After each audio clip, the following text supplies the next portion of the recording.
আমার ভাইয়ের রক্তে রাঙানো 21শে ফেব্রুয়ারি আমি কি ভুলিতে পারি? আমি কি ভুলিতে পারি? না, না, না। এই বাঙালি জাতি কখনই ভুলবে না।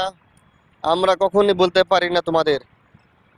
তোমাদের রক্তের বিনিময়ে, তোমাদের প্রাণের বিনিময়ে আমরা পেয়েছি এই বাক স্বাধীনতা, আমাদের মুখের বাংলা ভাষা। তোমাদের কাছে আমাদের বাঙালি জাতি চিরকৃতজ্ঞ, চির ঋণী তোমাদের কাছে আমরা। তোমাদের প্রাণের বিনিময়ে আমরা পেয়েছি আমাদের মুখের ভাষা, আমাদের মায়ের ভাষা, বাংলা ভাষা। তোমাদের নাম আমাদের বাংলার ইতিহাসে অমর হয়ে থাকবে। তোমরা অমৃত। তোমাদের জন্য বাঙালি জাতি আজীবন দোয়া করে যাবে। তোমাদের নাম ইতিহাস হয়ে থাকবে, ইতিহাস।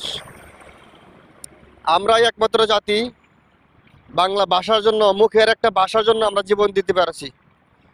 তো আমি অনেক গর্বিত যে আমি বাঙালি। আমার ভাষা বাংলা ভাষা। সবাই বাংলা ভাষাকে সম্মান করবেন, রেসপেক্ট করবেন। যুগের সাথে তাল মিলিয়ে আমরা বিভিন্ন ভাষা শিখি, বিভিন্ন ভাষা নিয়ে চর্চা করি। তাই বলে বাংলা ভাষাকে আপনারা অবহেলা করবেন না, বাংলা ভাষাকে পিছনে ফেলে রাখবেন না। বাংলা ভাষা একটা স্বীকৃতি পাওয়া ভাষা, আন্তর্জাতিক ভাষা। আর আজকে 21শে ফেব্রুয়ারি ইন্টারন্যাশনাল মাদার ল্যাঙ্গুয়েজ ডে, আন্তর্জাতিক মাতৃভাষা দিবস। তো আন্তর্জাতিক মাতৃভাষা দিবসে সবাইকে অসংখ্য শুভেচ্ছা, অভিনন্দন। ফলো করবেন, পাশে থাকবেন। ধন্যবাদ।